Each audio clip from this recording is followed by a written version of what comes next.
All right, so today we're going to move from rational equations to radical equations. And so we need to figure out some vocabulary. So a radical equation is an equation where the radicand, meaning the number inside, contains a variable.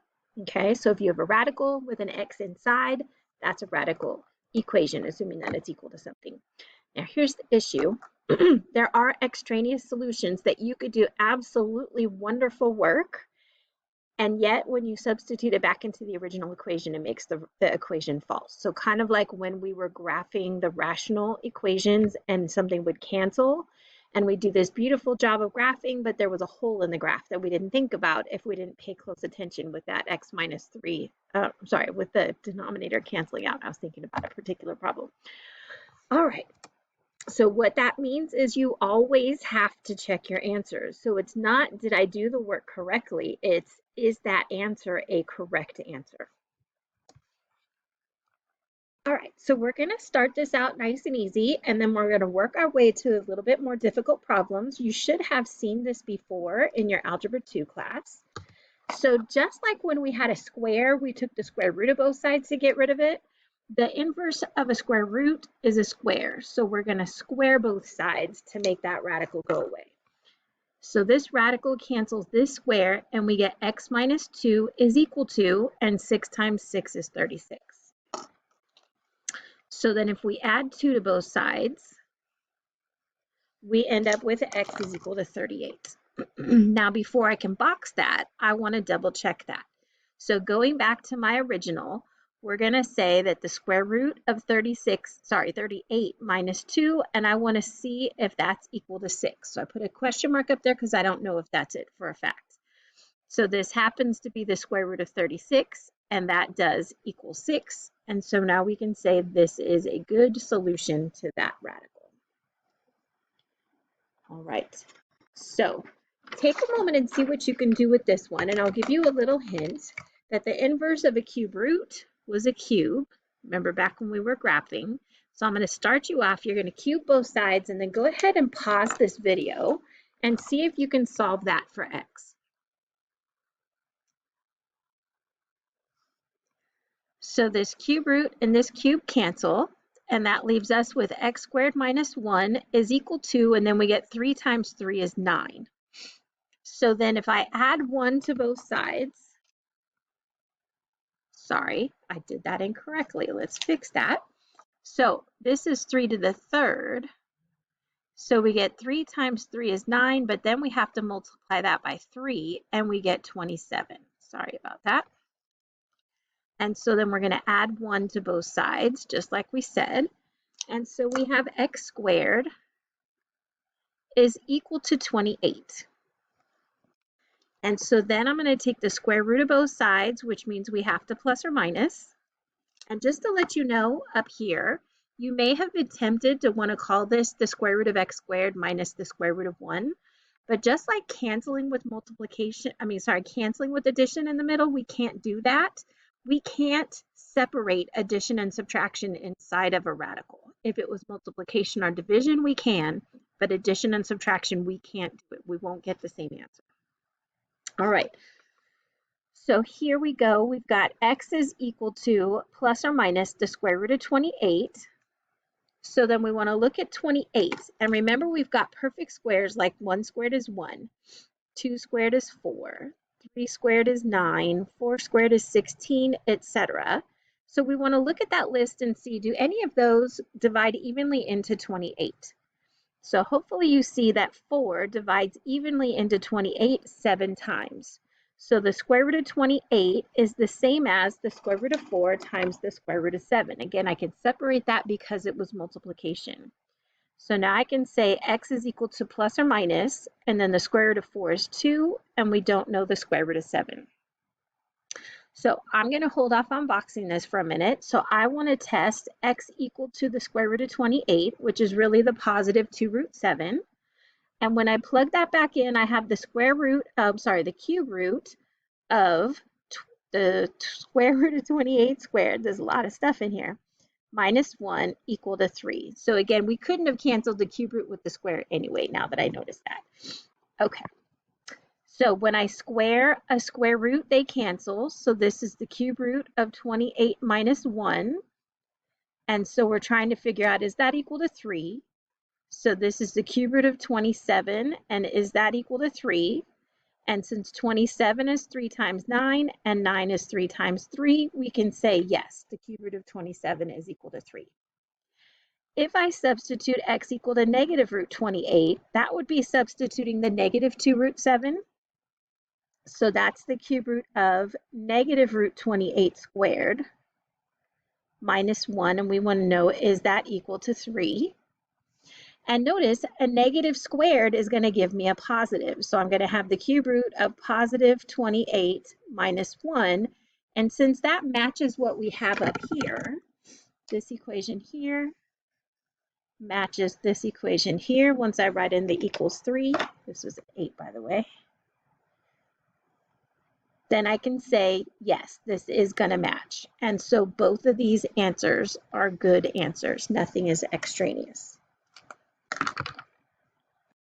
Okay, so now let's dip our toe in a little bit further. So you've seen a cube one already. So I'd like you to pause the video for a moment and see if you can solve that cube root.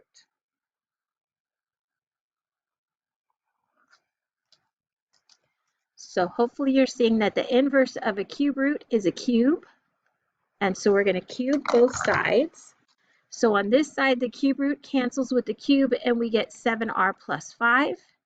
And then on this side, we have negative 3 times negative 3 times negative 3.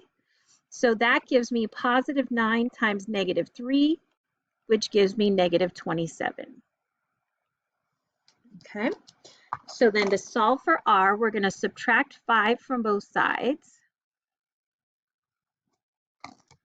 And so we get 7r is equal to negative 32. And then if we divide both sides by 7, we get that r is equal to negative 32 over 7. So again, I hope you're getting used to the fact that every time we finish, we then got to check our answer.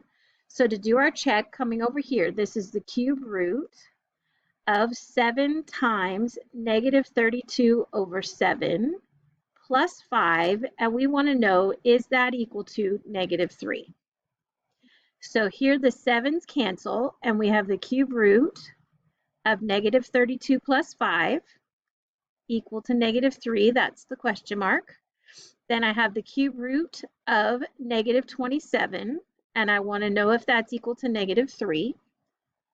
So 27, negative 27, actually we can just see it up here, negative 27 is negative 3 to the third power. And it is okay to take the cube root of a negative. It's not okay to take an even root, but it is okay to take an odd root of a negative. So these cancel, giving me the negative 3 that I was hoping for. And so this is a good answer to that radical equation. All right, so let's take a look at this one. I want you to pause the video and stop and think, what would I have to do to be able to solve this radical equation? So hopefully you're seeing I've got each radical on its own side. And if I do the inverse of a square root, which is a square, then this radical cancels this, and this radical cancels this, and we get 6n minus 3 is equal to 4 plus 7n. So I can do a couple things. I could subtract the 6n from both sides. And that gives me negative 3 is equal to 4 plus n. And then I could subtract 4 from both sides. And we get negative 7 is equal to n, or n is equal to negative 7.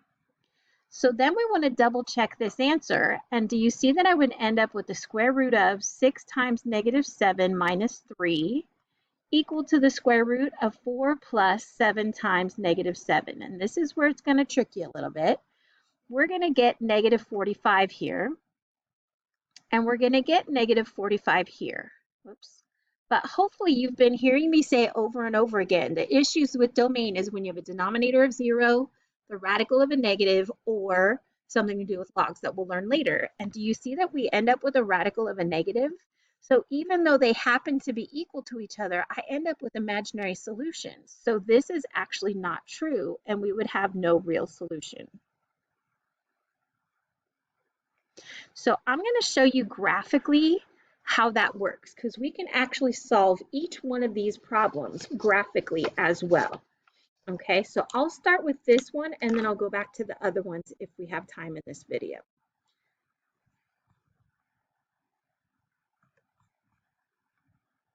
Okay, I'm just going to go ahead and keep going. So here we go.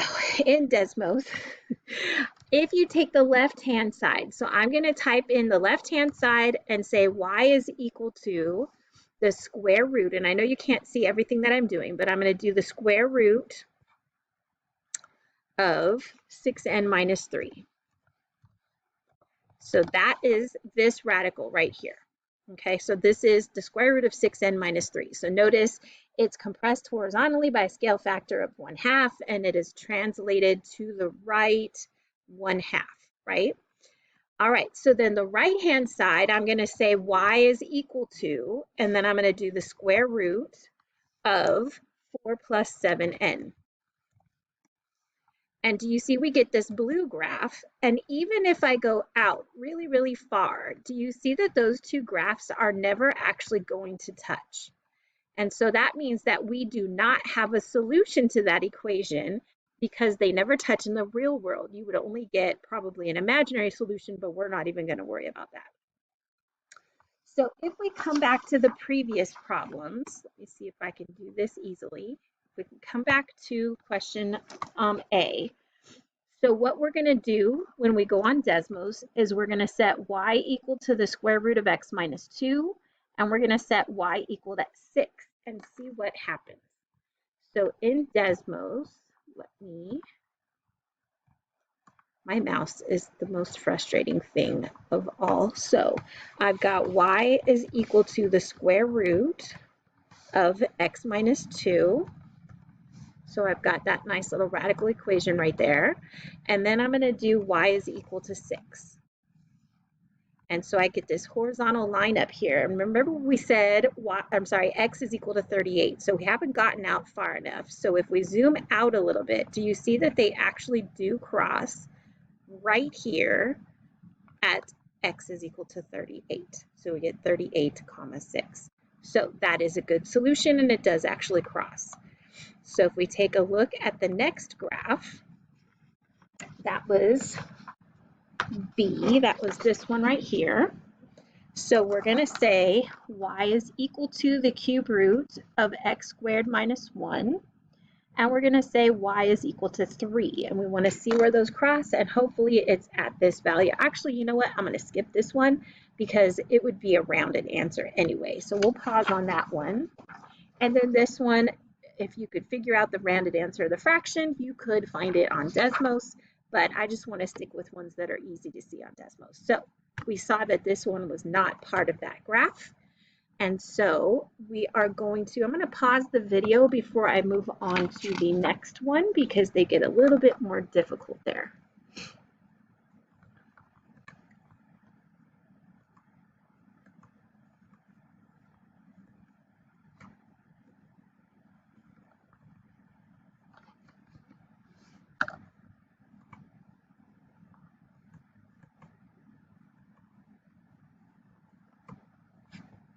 For some reason, it's not letting me stop. You can go ahead and stop the video. There we go.